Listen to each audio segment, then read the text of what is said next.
حضرات محترم، کیوں کہتے ہیں کہ بھائی درود پاک پڑھا کرو؟ جب بھی کسی محفل کے اندر شریک ہوتے ہیں تو سامعین سے کہا جاتا ہے کہ درود پاک پڑھو۔ اس کی کیا وجہ ہے؟ اللہ رب العزت جل جلالہ قرآن پاک کے اندر ارشاد فرماتا ہے ان اللہ و ملائکتہ، فرمایا بے شک میں اور میرے فرشتے یصلون علی النبی، درود پڑھتے ہیں نبی اکرم صلی اللہ علیہ وآلہ وسلم کی ذات مقدس پر۔ یا ایھا الذین آمنوا، اے ایمان والو، صلو علیہ وسلموا تسلیما، تم بھی درود و سلام کے نذرانے حضور کی بارگاہ میں پیش کیا کرو۔ حضرات محترم، درود پاک پڑھنے سے ہوتا کیا ہے، ملتا کیا ہے؟ اللہ تعالیٰ کی رحمت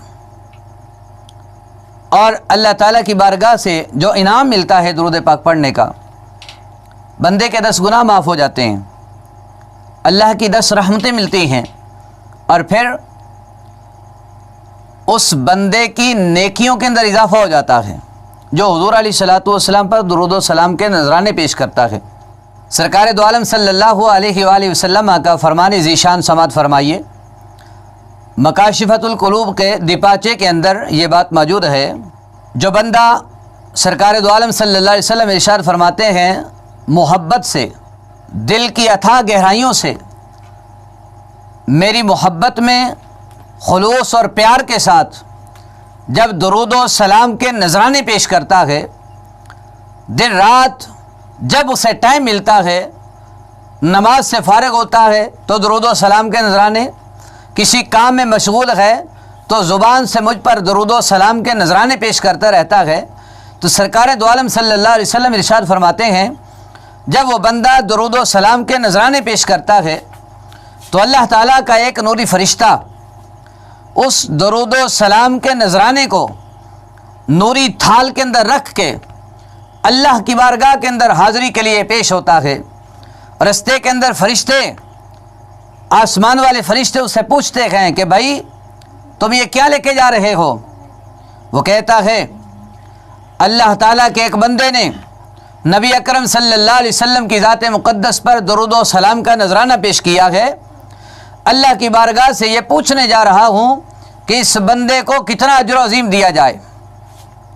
کتنا اس کو انعام دیا جائے، اس کو نیکیاں کتنی دی جائیں۔ تو اللہ رب العزت کے وہ فرشتے فرماتے ہیں اللہ کا وعدہ ہے 10 گنا 70 گنا، اس کا خلوص دے کے دے دو، لکھ دو۔ وہ فرشتہ کہتا ہے 1 گناہ کا پتہ ہو تو میں 10 گنا بتاؤں نا، مجھے تو 1 گناہ کا ہی پتہ ہی نہیں ہے۔ تو فرشتہ اللہ کی بارگاہ میں حاضر ہوتا ہے، اللہ رب العزت جل جلالہ کی بارگاہ میں جب فرشتہ حاضر ہوتا ہے، مولا فلاں بستی کے اندر، فلاں محلے کے اندر، فلاں گلی میں، فلاں گھر کے اندر وہ بندہ تیرے پیارے محبوب اکرم شفیع معظم احمد مجتبیٰ جناب محمد مصطفیٰ صلی اللہ علیہ وآلہ وسلم پر درود و سلام کا نذرانہ اس نے پیش کیا ہے، میں یہ دیکھنا چاہتا ہوں رب ذوالجلال اس کو انعام کیا دیا جائے، اس پر کتنی رحمتوں کا اس کے نامہ اعمال کے اندر لکھا جائے۔ اللہ رب العزت ارشاد فرماتا ہے، کیا ارشاد فرماتا ہے؟ فرماتا ہے میرا وہ فرشتہ۔ مولا کون سا فرشتہ؟ سرکار دو عالم صلی اللہ علیہ وسلم ارشاد فرماتے ہیں وہ فرشتہ اتنا بڑا ہے، اتنا بڑا ہے، اتنا بڑا ہے کہ اس کا سر جو ہے اللہ کے عرش سے لگ رہا ہے، اور اس کے پاؤں جو ہیں زمین کی گہرائیوں کے اندر تحت الثری، جہاں زمین ختم ہوتی ہے وہاں اس کے پاؤں لگے ہوئے ہیں۔ اور سرکار دو عالم صلی اللہ علیہ وسلم ارشاد فرماتے ہیں اور وہ فرشتہ جس کے بازو اتنے ہیں کہ جتنی اللہ کی مخلوق ہے اس کے برابر اس کے پر ہیں، اس کے پر ہیں، اور وہ نوری فرشتہ اتنی بڑی جسامت کا مالک فرشتہ، اسے رب العالمین کی طرف سے حکم ہوتا ہے، وہ جو نوری تھال کے اندر وہ درود سلام لے کے فرشتہ حاضر ہوتا ہے، اللہ فرماتا ہے جاؤ اس فرشتے کو جا کے کہو، اس فرشتے سے جا کے کہو کہ نوری سمندر کے اندر، بحر نور کے اندر غوطہ زن ہو جائے، جب وہ بحر نور کے اندر غوطہ زن ہوتا ہے، غوطہ لگاتا ہے، عرض کرتا ہے مولا اب کیا حکم ہے؟ رب ذوالجلال فرماتا ہے، سرکار دو عالم صلی اللہ علیہ وسلم فرماتے ہیں اللہ کا حکم ہوتا ہے اب اپنے پروں کو اللہ اکبر جھاڑ لے۔ جب وہ فرشتہ اپنے پروں کو جھاڑتا ہے، صاف کرتا ہے، تو فرشتے ان نوری قطرات سے، جو نوری قطرے اس سے گرتے ہیں، اس کے پروں سے نکل رہے ہیں، اس نوری قطروں سے رب ذوالجلال فرشتہ پیدا فرماتا ہے۔ جتنے نوری قطرے گرتے ہیں اتنے ہی فرشتے پیدا ہو جاتے ہیں۔ اب وہ فرشتے کرتے کیا ہیں؟ جس بندے نے محبت سے، پیار سے، ذوق سے، الفت و عقیدت سے نبی اکرم صلی اللہ علیہ وسلم کی ذات مقدس پر درود و سلام کا نذرانہ پیش کیا تھا، اس بندے کے لیے اللہ فرماتا ہے اے میرے فرشتے تم تا قیام قیامت اس بندے کے لیے استغفار پڑھتے رہو، اس کے لیے توبہ کرتے رہو، استغفار کرتے رہو، اس کے لیے دعائیں مانگتے رہو۔ وہ بندہ کتنا خوش نصیب ہے جو نبی اکرم صلی اللہ علیہ وسلم کی ذات مقدس پر درود و سلام کے نذرانے پیش کرتا ہے، محبتوں کے پھول نچھاور کرتا ہے۔ جب وہ محبتوں کے پھول نچھاور کرتا ہے، سرکار دو عالم صلی اللہ علیہ وسلم ارشاد فرماتے ہیں، فرمایا محبت والوں کا درود میں خود سماعت کرتا ہوں، میں خود سماعت کرتا ہوں، بالخصوص جمعہ، شب جمعہ جو ہوتی ہے، اس شب جمعہ کے اندر جو بندہ مجھ پہ درود و سلام کے نذرانے پیش کرتا ہے میں اپنے کانوں سے اس کا درود پڑھنا سماعت کرتا ہوں۔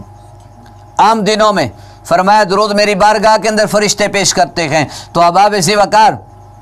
اب دیکھیے سرکار دو عالم صلی اللہ علیہ وسلم کی محبت میں جو بندہ درود و سلام کے نذرانے پیش کرتا ہے اللہ کی اس پر کتنی رحمتیں ہوتی ہیں۔ اور سعادت الدارین کے اندر آتا ہے 4 شخص نبی کریم علیہ الصلوۃ والسلام کی بارگاہ کے اندر حاضر ہوئے، ان میں سے ایک سائڈ پہ ہو کے بیٹھ گیا 3 حضور کی بارگاہ میں، عرض کرتے ہیں یا رسول اللہ صلی اللہ علیہ وسلم۔ ان میں سے ایک بولتا ہے، کہتا ہے حضور یہ جو سائڈ پہ بندہ ہو کے بیٹھ گیا نا جی، اس بندے نے ہمارا اونٹ چوری کر لیا تھا، ہم نے اوپر سے پکڑا اس کو۔ سرکار فرماتے تو پھر؟ عرض کرتے آقا یہ جو میرے ساتھ 2 بندے ہیں نا جی، یہ دونوں میرے گواہ ہیں۔